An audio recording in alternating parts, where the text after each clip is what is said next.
Hello students, इस video में हम ग्रेविटेशन चैप्टर का क्वेश्चन नंबर 5 देखते हैं। इस क्वेश्चन में कह रहा है कि एक सर्कल में जो है 4 पार्टिकल्स जो है ईच का मास m है, ठीक है।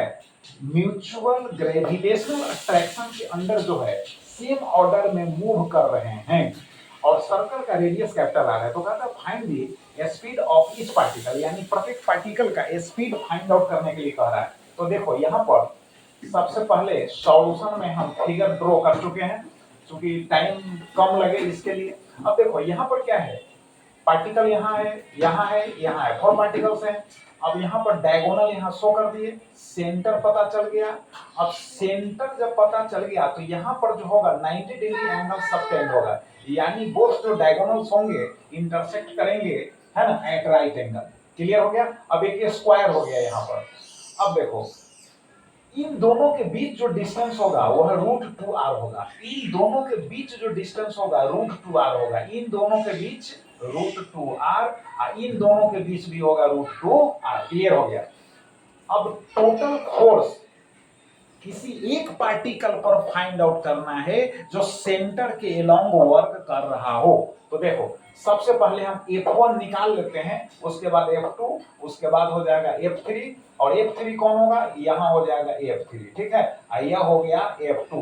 निकालने के बाद तब हम टोटल फोर्स निकालेंगे। तो देखो F1 इज इक्वल टू हो जाएगा gm² अपॉन √2r का स्क्वायर हो गया। तो कितना हो जाएगा gm² बाई होगा 2r²। अब कहोगे √2r कैसे हो गया, तो इस राइट एंगल में क्या होगा, यह r है, यह r है, तो यह क्या होगा √2r होगा कि नहीं। अब देखो यहाँ पर कितना होगा, तो gm² बाई हो जाएगा 2r²। क्लियर हो गया।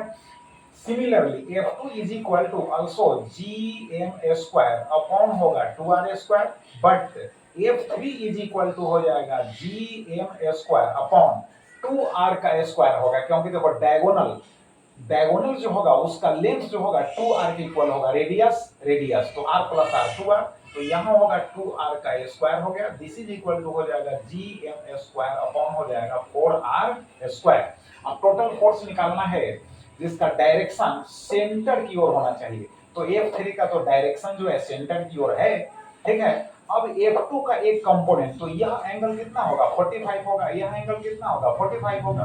तो टोटल फोर्स निकालकर और सेंट्रीपिटल फोर्स के इक्वल कर देना है, क्योंकि सेंटर की ओर जो टोटल फोर्स होगा वह सेंट्रीपिटल फोर्स के इक्वल होगा, क्योंकि सर्कल में किसी पार्टिकल को घुमाने के लिए सेंट्रीपिटल फोर्स की आवश्यकता होती है, ठीक है। तो चलो अब नेट जो फोर्स होगा वह कितना होगा, तो F1 जो है F1 cos हो जाएगा 45 डिग्री, अब प्लस हो जाएगा F2 जो होगा cos जो होगा 45 डिग्री, अब प्लस हो जाएगा F3 कंप्लीट।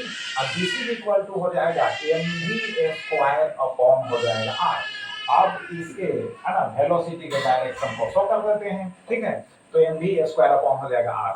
अब देखो ये दोनों जो है सेम है, तो इसको लिख सकते हैं 2 इंटू, है ना, और 2 इंटू लिख सकते हैं कितना F1 F2। अब F1 F2 तो दोनों सेम ही है, तो 2 इंटू F1 cos 45 डिग्री हो गया, अब प्लस हो गया F3, ठीक है। तो प्लस हो गया F3, this is equal to हो गया mv² अपॉन हो गया r। अब 2 इंटू F1 का वैल्यू gm² अपॉन क्या है 2r² है, cos 45 डिग्री जो होगा 1/√2 होगा, इसका वैल्यू हो जाएगा gm² बाई कितना होगा 4r² होगा। दिस इज इक्वल टू हो जाएगा mv² बाई होगा r। अब यहाँ पर रेस्ट को देखते हैं, तो यहाँ पर 2 कैंसिल हो जाएगा, बात समझ गए। अब कॉमन ले लेंगे तो gm² अपॉन होगा कितना हो जाएगा 2 तो कैंसिल हो गया, तो r² हो गया। अब यहाँ पर कितना बचा 1/√2 प्लस हो गया 1 बाई हो गया 4। अब दिस इज इक्वल टू हो गया mv² अपॉन हो गया r।